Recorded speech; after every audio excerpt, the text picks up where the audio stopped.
Hello guys. So, in today's video, I am going to discuss about marginal efficiency of capital. सुनने में ही थोड़ा डरावना लगता है। एक्चुअली जब मैं पढ़ रहा था तो मेरे को बहुत कन्फ्यूजन होता था इस टॉपिक से related, but still time spend करने के बाद मेरे को क्लियर हो गया ये टॉपिक में एक्चुअली केन्स क्या कहना चाहते हैं। ठीक है, सो लेट्स स्टार्ट। हम लोग जानते हैं कि मार्जिनल एफिशिएंसी ऑफ कैपिटल जो है वो इन्वेस्टमेंट थ्योरी से रिलेटेड है, राइट। इन्वेस्टमेंट थ्योरी से रिलेटेड है, यानी कि केन्स जो है through marginal efficiency of capital and marginal efficiency of investment, इनके थ्रू वो बताना चाहते हैं कि एक इन्वेस्टर को किस तरह से सोचना चाहिए बाय मेकिंग हिज इन्वेस्टमेंट्स। यानी कि अगर उनको कोई इन्वेस्टमेंट करने हैं तो उनको क्या क्या चीज़ों, क्या क्या फैक्ट्स को ध्यान रखना चाहिए, मतलब किन किन बातों का ध्यान रखना चाहिए, और जिससे कि उनको किसी भी तरीके से लॉस ना हो। ठीक है ना, कोई एक इन्वेस्टमेंट अगर वो करते हैं तो उस इन्वेस्टमेंट के कारण उन्हें कोई लॉस ना हो। सो चलो अब देखते हैं कि मार्जिनल एफिशिएंसी ऑफ कैपिटल का एक्चुअली में मतलब क्या होता है। ठीक है, so the marginal efficiency of capital is nothing but the rate of return on capital stock. ठीक है, तो जो रेट ऑफ रिटर्न मिलता है कैपिटल स्टॉक पे, यहाँ पे कैपिटल स्टॉक का मतलब क्या है। कैपिटल स्टॉक कुछ भी हो सकता है। सपोज़ करो अगर मैं एक बिजनेसमैन हूँ और अगर मेरे को अपनी फैक्ट्री सेटअप करनी है तो उसके लिए एक नया प्लेस खरीदना मेरा कैपिटल हो सकता है। या फिर अगर मेरे पास पहले से फैक्ट्री है बट आउटपुट रेडी करने के लिए मेरे को कुछ मशीन्स चाहिए, तो वो मशीन को खरीदना या फिर उसमें इन्वेस्ट करना वो मेरा कैपिटल हो सकता है। सो फॉर सिंप्लिसिटी अभी हम लोग सपोज करते हैं कि जैसे कि मेरे पास मेरा खुद का एक फर्म है एंड मैंने एक मशीन खरीदी है, परचेज की है, तो वो मशीन क्या है, मेरा कैपिटल है। ठीक है, सो उस मशीन से जो मेरे को particular amount of rate of return मिलता है, उस रेट ऑफ रिटर्न को हम एम कहते हैं। ठीक है, एम यानी कि मार्जिनल एफिशिएंसी ऑफ कैपिटल। बहुत सारे बुक में ये आई, स्मॉल आई से भी डिनोट किया जाता है मार्जिनल एफिशिएंसी ऑफ कैपिटल को, एंड रेट ऑफ इंटरेस्ट को आर से। ठीक है, ओके। अब आते हैं दूसरे क्वेश्चन में, why we need to know about M actually में ज़रूरत क्या है एम के बारे में पढ़ने की। हम जान ठीक है, हम समझ गए कि इसको इन्वेस्टमेंट थ्योरी से रिलेटेड है। अगर हम इसके बारे में पढ़ेंगे तो हमको समझ में आएगा कि कैसे इन्वेस्टमेंट प्रोसेस को स्टार्ट करना चाहिए या फिर कैसे इन्वेस्टमेंट करने से पहले सोचना चाहिए। बट स्टिल हमको क्या इन्फॉर्मेशन मिलता है एम से। So MEC, it gives information about the optimum stock of capital given the supply price of capital। मतलब क्या हुआ, अच्छा, जैसे मैंने पहले एग्जाम्पल में कहा था कि मेरे पास अभी मैंने परचेज किया है एक कैपिटल, यानी कि एक मशीन मैंने अभी परचेज किया है, बट मार्केट के डिमांड को सेटिस्फाई करने के लिए एंड अपने प्रॉफिट को मैक्सिमाइज करने के लिए मुझे मालूम होना चाहिए कि मैं कितना ज़्यादा और मशीन्स को परचेज करूं। ऑब्वियसली कि इतना भी ज़्यादा मशीन्स परचेज ना कर लूँ जिससे कि मेरा फिर बाद में लॉस होने लग जाए, बट हाँ सर्टेन अमाउंट ऑफ मशीन्स मेरे को ज़रूरत होगी। लाइक सपोज करो कि मार्केट डिमांड को सेटिस्फाई करने के लिए मेरे को टोटल 10 मशीन्स की ज़रूरत है। सो 10 मशीन्स मेरे को परचेज करने होंगे। ओके, सो वो 10 मशीन्स मेरे क्या हो गए, ऑप्टिमम स्टॉक ऑफ कैपिटल हो गए। ठीक है, तो जो रेट ऑफ रिटर्न है उस रेट ऑफ रिटर्न से मेरे को वही सारी बातें पता चलती हैं कि मेरे को कितना अमाउंट, कितना ज़्यादा मेरे को कैपिटल जो है वो स्टॉक करना है और कितना नहीं। बिकॉज अगर समझो कि अगर हम 10 से ज़्यादा कैपिटल यानी कि मशीन्स के रूप में अगर हम परचेज करते हैं, सपोज करो मेरे पास पैसे बहुत है, मेरी कंपनी में लोग बहुत इन्वेस्ट कर रहे हैं because of my great idea, मेरा आइडिया बहुत अच्छा है तो मेरा कंपनी में लोग इन्वेस्ट करना पसंद कर रहे हैं। बट स्टिल अब मेरे को पता है कि मार्केट का डिमांड फ़िलहाल के लिए कितना है। ठीक है, और अगर मुझे नहीं भी पता है तो भी मैंने क्या किया, जोश जोश में आकर, क्योंकि मेरे पास पैसे बहुत है, तो मैं जितना 10 मशीन्स के इंस्टेड मैंने 20 मशीन्स खरीद ली। अब उस 20 मशीन्स को ऑपरेट करने के लिए मेरे को 20 टाइप्स के डिफरेंट कॉस्ट लग सकते हैं, like electricity bills, like labour, because हर एक मशीन को ऑपरेट करने के लिए एटलीस्ट कुछ लेबर्स भी चाहिए होंगे, उन सारे लेबर्स को वेजेस देने होंगे, और फिर मेंटेनेंस, डिप्रिसिएशन कॉस्ट वगैरह वगैरह जितने भी चीज़ें। तो अल्टीमेटली हम क्या देखेंगे, अगर हम ज़रूरत से ज़्यादा कोई भी चीज़ लेते हैं, जस्ट लाइक कि हमारा इडियम है, ज़रूरत से ज़्यादा कोई भी चीज़ ख़राब होता है।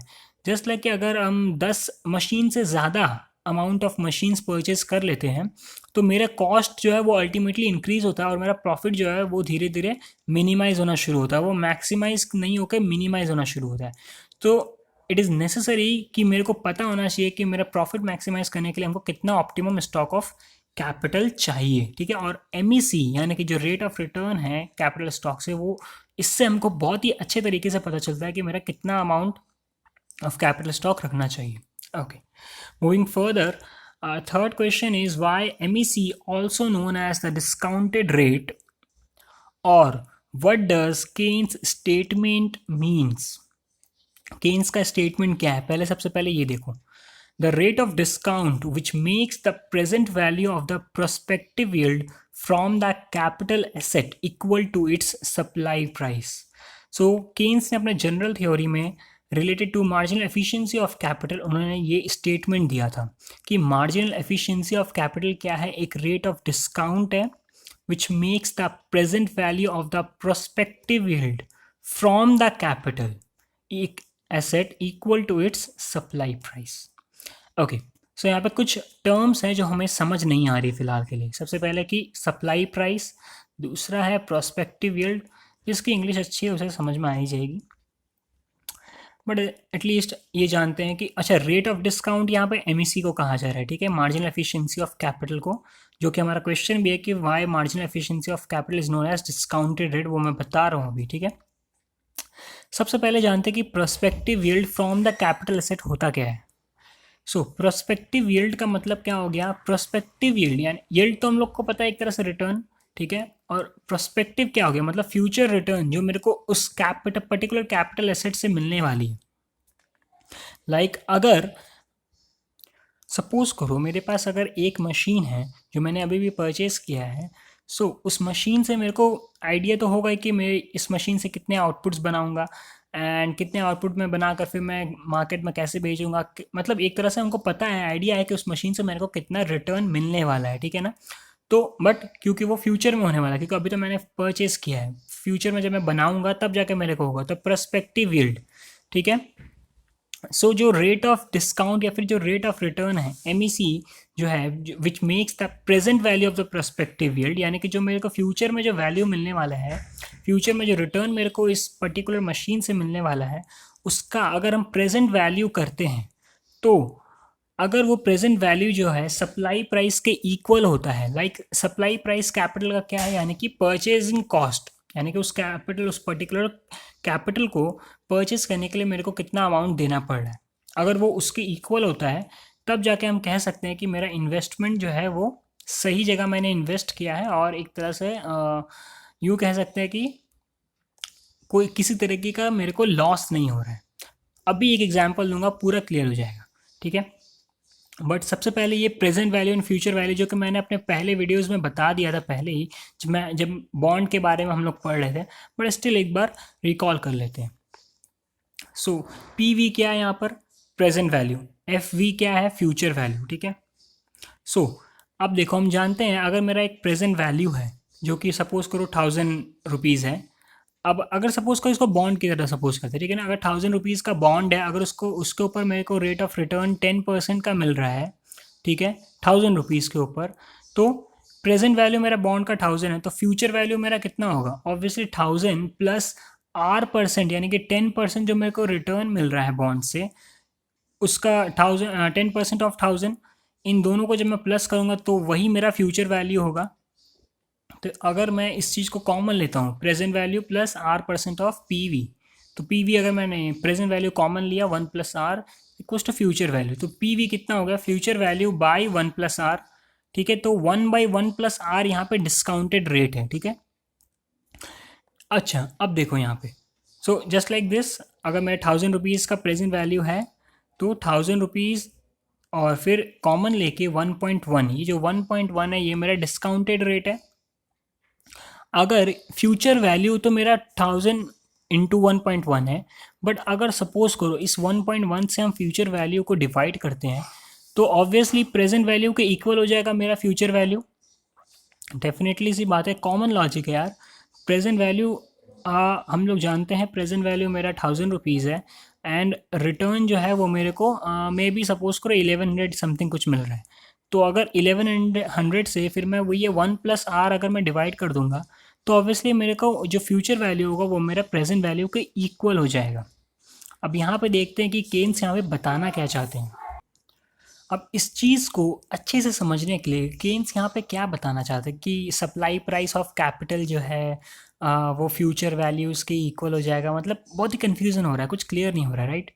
सो ओके, अब सपोज करो, ठीक है, जैसा कि मैंने एग्जांपल में कहा था कि मैं एक फर्म ओनर हूँ, ठीक है, मैंने एक कैपिटल परचेज़ किया है जिसका परचेजिंग अमाउंट 10,000 है, ठीक है। अब 10,000 यहाँ पे मेरा क्या हो गया, सप्लाई प्राइस, जिसको हम लोग डिनोट कर रहे हैं। बहुत सारे बुक में सी से डिनोट किया गया है तो इसलिए मैंने भी सी लिया है, कॉस्ट या फिर एस पी, सप्लाई प्राइस, ठीक है। तो 10,000 मेरा क्या है, सप्लाई प्राइस है। अच्छा, अब 10,000 जब मेरा सप्लाई प्राइस है और मैंने अपनी कैलकुलेशन से मैंने पता किया है कि एनुअली यानी कि पर ईयर मेरे को उस मशीन से जो रिटर्न मिल रहा है वो 1,000 रुपीज़ का करके मिल रहा है, ठीक है। यानी कि पर ईयर मेरे को 1,000 रुपीज़ का रिटर्न मिल रहा है। बट अब देखो यहाँ पे इंटरेस्टिंग फैक्ट जो कीन्स ने बताने की कोशिश की है वो क्या है। अच्छा, अब मैंने सपोज़ करो 2020 में मैंने 10,000 का अमाउंट का एक कैपिटल, एक मशीन परचेज़ किया। 2021 में मेरे को 1,000 रुपीज़ का रिटर्न मिला है। 2022 में भी 1,000 रुपीज़ का मिलेगा। 23, 24, 25 ऐसे कंसिस्टेंटली ये 1,000 रुपीज़ का एनुअली रिटर्न मिलेगा। अब हम लोग जानते हैं कि अगर मेरे को अपना ये कॉस्ट है जो मैंने अभी परचेज़ किया है मशीन, अगर इसका कॉस्ट मेरे को निकालना है तो मेरे को एटलीस्ट 10 साल तक इस मशीन की यूज़ करनी होगी। यानी कि 1,000 एक साल में अगर मेरे को रिटर्न मिल रहा है तो 10 साल में 10,000 मिल जाएगा। तो मेरा कॉस्ट जो है वो जो मैंने मशीन ख़रीदा है, जो मैंने इन्वेस्ट किया है, वो इन्वेस्टमेंट मेरा वापस आ जाएगा, ठीक है। सो एक इन्वेस्टर के लिए ज़रूरी होता है कि आइदर उसको कुछ प्रॉफिट मिले इन्वेस्ट करके या फिर उसका जितना भी उसने इन्वेस्ट किया है वो उसको वापस मिल जाए, ठीक है, लॉस ना हो कुछ।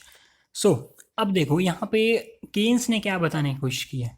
2021 में जो 1,000 रुपीज़ का रिटर्न मिल रहा है, अगर उसको कंपेयर करते हैं 2020 से, तो ऑब्वियसली 1,000 रुपीज़ का जो वैल्यू है वो मे बी फॉल कर सकता है। बिकॉज हम लोग जानते हैं कि जैसे जैसे फ्यूचर की तरफ हम लोग जाएंगे, जो हमारा अमाउंट रहेगा उसका वैल्यू जो है, वैल्यू ऑफ मनी जिसको हम कहते हैं, वो फॉल करता है, ठीक है ना।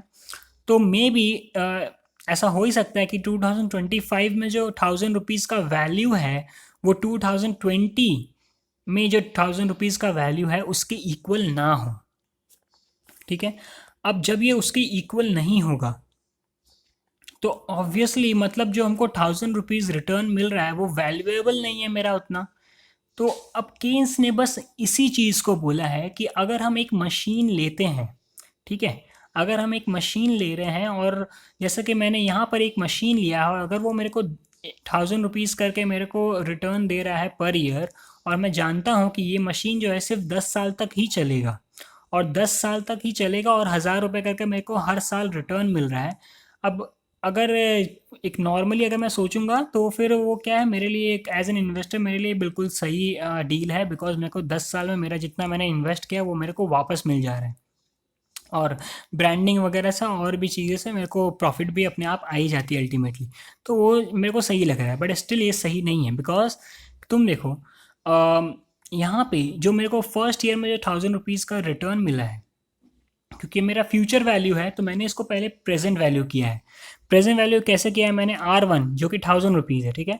1,000 रुपीज़ को मैंने रेट ऑफ रिटर्न मेरा कितना हो रहा है उस रेट ऑफ रिटर्न से मैंने डिस्काउंट कर दिया है, ताकि जो मेरा फ्यूचर वैल्यू यानी कि जो 2021 में जो मेरे को 1,000 रुपीज़ मिलने वाला है उसको मैं डिस्काउंट कर रहा हूँ रेट ऑफ रिटर्न से। क्यों रेट ऑफ रिटर्न, एक तरह से इसको यहाँ पे ऐसे समझो कि वो वैल्यू ऑफ मनी को बताता है। तो वैल्यू ऑफ मनी से जब मैं इस चीज़ को डिवाइड कर रहा हूँ तो मेरे को एक्चुअल वैल्यू ऑफ 1,000 रुपीज़ पता चला फर्स्ट ईयर में, सेकेंड ईयर में पता चला, थर्ड ईयर में पता चला, ऐसा करके मेरे को 10 ईयर्स 10 ईयर तक मेरे को ये पता चलते गया कि उसका सबके 1,000 रुपीज़ का वैल्यू कितना है। एंड अल्टीमेटली जब मैं सबको सम करता हूँ, ठीक है, जब मैं सबको प्लस कर देता हूँ तो मैं क्या देखता हूँ कि अगर ये मेरा सप्लाई प्राइस के इक्वल है, यानी कि प्रेजेंट वैल्यू में अगर मेरा ये इक्वल है जितना मैंने इन्वेस्ट किया है, then it is a good deal. और अगर प्रॉफिटेबल है then obviously it's damn good deal. But अगर ये किसी तरीके से नॉट इक्वल्स टू या फिर लेस देन होता है, तब ये बहुत ही बेकार इन्वेस्टमेंट कहा जाएगा। क्योंकि मैं जितना इन्वेस्ट किया, आने वाले 10 साल में मेरे को उतना वैल्यू ऑफ मनी मेरे को नहीं मिल रहा है वापस। Just like LICs and different हम लोग जितने भी बाकी तरह के जो पॉलिसी मेकर्स होते हैं वो लोग क्या करते हैं, जस्ट मैं एग्जांपल के लिए बोल रहा हूँ। जब आप पढ़ोगे आगे वैल्यू ऑफ मनी के बारे में तो आपको पता चलेगा कि आपने जो 1,000 करके जो कोई पर्टिकुलर पॉलिसी में आपने पैसा अमाउंट जो है वो आपने डाला है, और उन्होंने दिखाया कि ठीक है 15 साल बाद हम आपको इतना रिटर्न दे रहे हैं। बट 15 साल बाद अगर आपको सपोज करो 1,00,000 रुपीज़ का रिटर्न मिल रहा है, तो क्या 1,00,000 रुपीज़ का रिटर्न वो 15 साल पहले के 1,00,000 रुपीज़ के वैल्यू के इक्वल है? This is a very big question. So Keynes ने इसी चीज़ को यहाँ पर देखने के लिए कहा है कि क्या यहाँ पे ये वैल्यूएबल है। अगर मेरा जो प्रेजेंट वैल्यू है यानी कि फ्यूचर वैल्यू को जब मैं डिस्काउंट कर रहा हूँ, और जब मैं प्रेजेंट वैल्यू फिर मैं सारे फ्यूचर वैल्यूज़ को डिस्काउंट करने के बाद जब मैं सम कर रहा हूँ, अगर वो सम मेरा greater than cost of capital है तो ऑब्वियसली मेरे को इन्वेस्टमेंट करना चाहिए, और अगर लेस देन है तो मेरे को इन्वेस्टमेंट नहीं करना चाहिए। ठीक है, या फिर इसको ग्रेटर देन इक्वल्स टू भी कह सकते हैं। ठीक है, अगर ग्रेटर देन इक्वल्स टू है तो मेरे को, अगर मेरे जितने भी फ्यूचर वैल्यूज़ हैं, अगर सबको मैं प्रेजेंट वैल्यू में ले आऊँ, कैसे ले आऊँगा? रेट ऑफ रिटर्न से डिस्काउंट करके अगर मैं ले आता हूँ, तो उसके बाद अगर मेरे को ये कॉस्ट ऑफ कैपिटल से जो मैं परचेज अमाउंट अगर मेरे को उसके ग्रेटर देन या फिर इक्वल टू दिखा, तो ये ऑब्वियसली मेरे लिए प्रॉफिटेबल है, अदरवाइज नहीं। ठीक है, तो केन्स ने इसी चीज़ को बताने के लिए मार्जिनल एफिशिएंसी ऑफ कैपिटल को पे इतना जोर दिया है। अच्छा, एक और चीज़। अब इस डायग्राम में हम लोग देख सकते हैं कि बहुत सारे बुक्स में MSc शेड्यूल के बारे में बताया गया है। उस डायग्राम में हम लोग देख सकते हैं कि डाउनवर्ड स्लोपिंग कर्व है जो combination of capital and MSc and rate of interest को बताता है। ठीक है, MSc and rate of interest को हमने वर्टिकली मेजर किया है, एंड कैपिटल को जिसको K से डिनोट किया है उसे हॉराइजॉन्टली। अब देखो MEC1 एंड MEC2 या फिर K1 एंड K2 के बीच में जितने भी कैपिटल या फिर जितने भी इन्वेस्टमेंट मैं कर रहा हूँ वो सारे प्रॉफिटेबल हैं। बट देखो टाइम के साथ जैसे मैंने K1 पहले इनिशियली अगर मैंने K1 अमाउंट ऑफ कैपिटल जो है स्टॉक में रखा था, और फिर अब इसके बीच में जितना भी स्टॉक K1 एंड K2 के बीच में जितने भी कैपिटल्स लेता हूँ बेचता हूँ वो सारे प्रॉफिटेबल हैं। बट अगर मैं K2 से ज़्यादा और डाउन जाने की कोशिश करता हूँ तो प्रॉब्लम कहाँ आएगा? बिकॉज वो मेरे लिए प्रॉफिटेबल नहीं होगा। बिकॉज देखो मेरा जो MEC2 है, रेट ऑफ रिटर्न है, वो मेरा फॉल करता जा रहा है। जस्ट लाइक दिस, अगर 10% रेट ऑफ इंटरेस्ट है तो मैंने 1,000 रुपीज़ का इन्वेस्टमेंट किया सपोज करते हैं, तो मेरे को MEC भी 10% रेट ऑफ रिटर्न भी मेरे को इतना ही मिल रहा है। मैंने क्या कहा था, इन्वेस्टर के लिए दो बातें ज़रूरी है, आइदर उसको सेम रिटर्न मिले जितना वो लगा रहा है, या फिर उसके लिए मे बी अगर ज़्यादा मिले तो प्रॉफिटेबल है, बस लॉस ना हो। ठीक है, ऐसा सपोज करते हैं हम लोग अभी फ़िलहाल के लिए 10% रेट ऑफ इंटरेस्ट में मैंने 1,000 रुपीज़ लगाया, तो हमको पता है कि रेट ऑफ इंटरेस्ट मेरा जैसे जैसे फॉल करेगा it's better to invest, right. तो अब वैसे वैसे मैंने अपना इन्वेस्टमेंट इंक्रीज़ किया। अब देखो इंक्रीज़ करना सही है, बट एटलीस्ट यहाँ पे एक और चीज़ नोटिस करो, जैसे मैं इन्वेस्टमेंट अपना इंक्रीज़ कर रहा हूँ, मेरा जो मार्जिनल एफिशिएंसी ऑफ कैपिटल है वो भी फॉल कर रहा है, यानी कि जो रेट ऑफ रिटर्न है वो भी फॉल कर रहा है। और इसके पीछे का रीज़न क्या है मैंने वीडियो में बहुत पहले ही बता दिया, लेबर वेज, इलेक्ट्रिसिटी वेज, और भी बहुत तरह तरह के कॉस्ट्स आ जाते हैं। अगर आप सेबॉल्ट बुक को फॉलो कर रहे हो, क्योंकि उसमें बहुत ही ईजी लैंग्वेज में दिया हुआ है मार्जिनल एफिशिएंसी ऑफ कैपिटल, तो उसमें भी आपको ये सारे चीज़ मिल जाएंगे और बहुत ही अच्छे तरीके से मिल जाएंगे। Just like this MEC shifting, MEC rate of interest अगर मेरा सेम रहता है डजेंट मैटर, बट मेरा इन्वेस्टमेंट जो है वो फ्लक्चुएट करता है due to fluctuations of MEC, rate of return के कारण मेरा इन्वेस्टमेंट भी फ्लक्चुएट कर सकता है, आइदर राइटवर्ड और लेफ्टवर्ड। ठीक है, हम लोग डिसाइड कर सकते हैं, अगर एक मार्केट में हमको पता है कि मार्केट में रेट ऑफ इंटरेस्ट जो है वो मेरा बहुत ही कम है, रेट ऑफ इंटरेस्ट कम है, यानी it is very good position to invest, but still अगर मेरे को रेट ऑफ रिटर्न कम मिलेगा तो फिर मैं इन्वेस्ट नहीं करूँगा, अगर मेरे को ज़्यादा मिला तो मैं इन्वेस्ट करूँगा। So basically rate of interest अगर कंस्टेंट भी रहता है तो उसके बावजूद इन्वेस्टमेंट जो है वो मेरा एमईसी पर भी डिपेंड करता है, ठीक है। सो आई होप कि मैंने ये चीज़ बहुत ही अच्छे से बताया है आप लोगों को। अगर कुछ भी समझ ना आए तो कमेंट करो। और एक लास्ट क्वेश्चन, हाँ, M E C, why M E C is downward sloping?